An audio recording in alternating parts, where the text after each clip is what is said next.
मेरे प्यारे देशवासियों,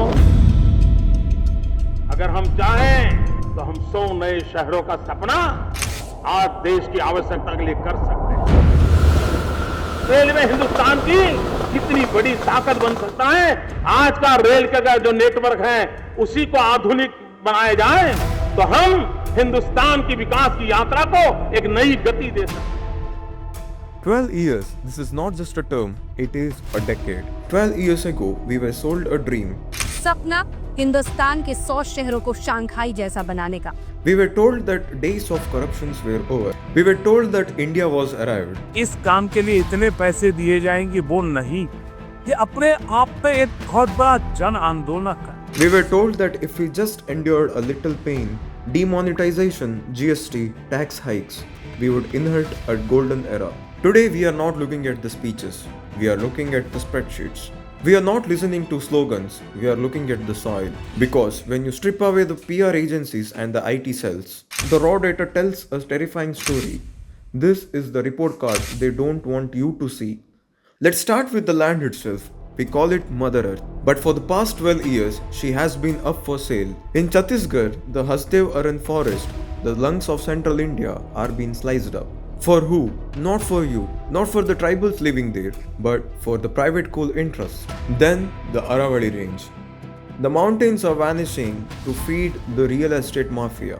In Mumbai, they told us metro shed was development. To save a 15-minute commute, we massacred the city's only green cover. They promised a green India, but they gave us a concrete graveyard. Trees that stood for centuries were cleared in hours, all to pave highways that cracked within a single monsoon. But the Aravalli issue wasn't just a tragedy, it was a distraction. While they kept you busy debating the Aravalli Green Wall in the north, look at what they were quietly approving in the south. In the Great Nicobar Islands, they have signed the death warrant for 9.6 lakh trees. Almost 1 million ancient rainforest trees are gone. They are displacing the indigenous tribe who lived there for thousands of years. Think about the irony. They ask you to plant a sapling in Delhi for Environment Day, while they bulldoze a rainforest in Nicobar for a port project. They distracted you with the green wall so you wouldn't notice the green massacre. And speaking of those highways, let us talk about some fuels which runs on them. Do you remember the ethanol promise? They said they will blend the ethanol, the prices will be decreased. Well, look at your bills. The blending increased, but the price drop? No. It touched 100, then 110 rupees. So where do you think the money is going? Here's the reality. Reports indicate that major ethanol plants across India aren't owned by farmers. They are owned by the sons and families of very ministers making this politics. One specific family saw their company's revenue jump massively in just 2 years. We are paying full prices for the fuel that burns faster and damages engine, just so their balance sheets can turn green. It's not policy, it's profit. And the roads? Our honorable transport minister promised us the American standard roads. Yet after 12 years, our expressways are sinking and our bridges are washing away. If this is best in class, I'd hate to see the worst case. Now open your wallet. In the year 2014, when the dollar was at 60, they said rupees was in ICU. Today, it is in the ventilator. Gasping at nearly 90 against the dollar, the currency hasn't just fallen, it has crashed. But if you are a corporate giant, you don't have to worry because they protect you. In the last decade, banks have written off over 16 lakh crore rupees of bad loans.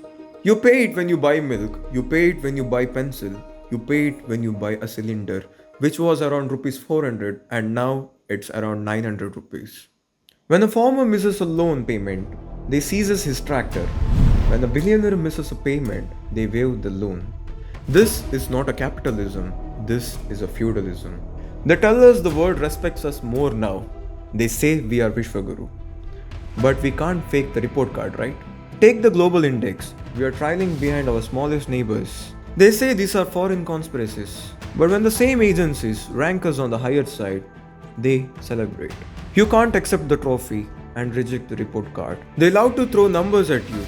They scream about the GDP jumping from 10th to 4th. But what about the other index and the common people?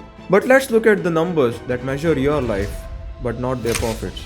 In the year 2014, on the Global Hunger Index, We were ranked 55. Today, we have fallen into 105. We are the fifth largest economy, yet we cannot feed our children. That isn't development, that is a crime.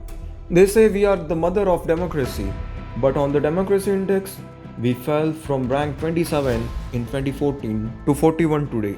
We are now officially classified as failed democracy. And the media? The watchdog of society in 2014, our press freedom rank was 140. Bad? Yes. But today it was 159.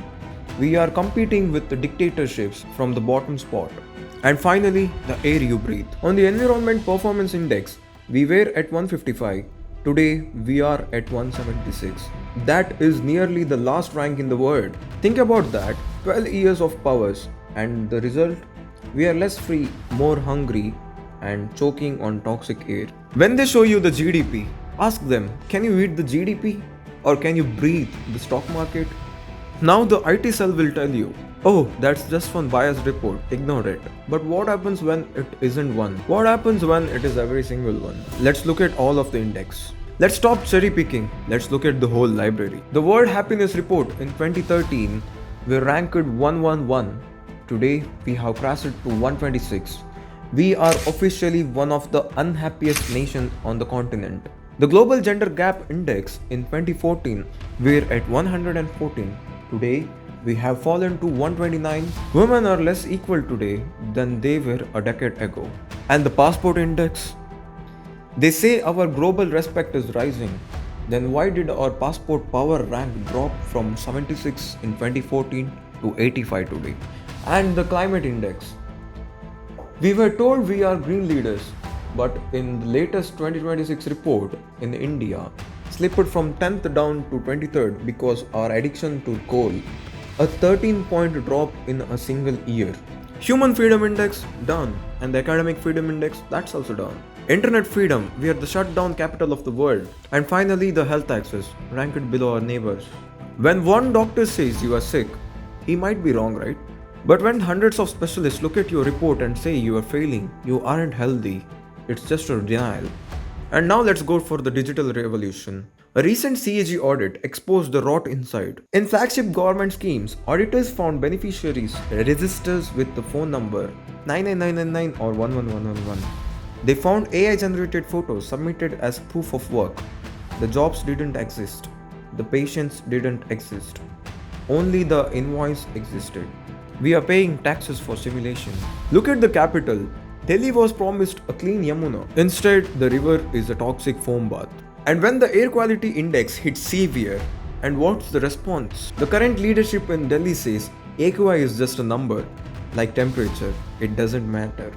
When the government tells you the poison in your lungs is just a temperature, they aren't gardening you, they are gaslighting you. But the silence is even louder in the northeast. For months, a state was burnt. People were displaced, a civil war broke out. Homes were tortured, and the center, they looked away. They were too busy campaigning in other states to visit the citizens they swore to protect. The northeast was ignored, isolated, and left burnt. And finally, the hypocrisy. They win the elections by promising they protect the cause.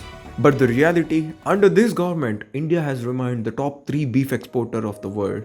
And the Prime Minister goes to Arab nations and signs the halal certification for the exporters. So let me get this straight. The beef is sacred when you want vote from UP, but it's a product when you want dollars from UAE. They talk about Nari Shakti, women empowerment. But when their own party members in Uttar Pradesh and Madhya Pradesh are accused of the most heinous crimes against women, but what happens? They are protected. Victims are silenced. The bulldozer never goes to the politician house. For 12 years, we gave them power. They gave us PR. We gave them trust. They gave us tax. We gave them mandate. They gave us monopoly. The question isn't which party you support. The question is, are you a citizen who needs answer or just a Andhbhakt? This was a reality check. The rest is up to you. I am Ramkrishna from Black Track Group, signing off. Jai Hind, Jai Bharat.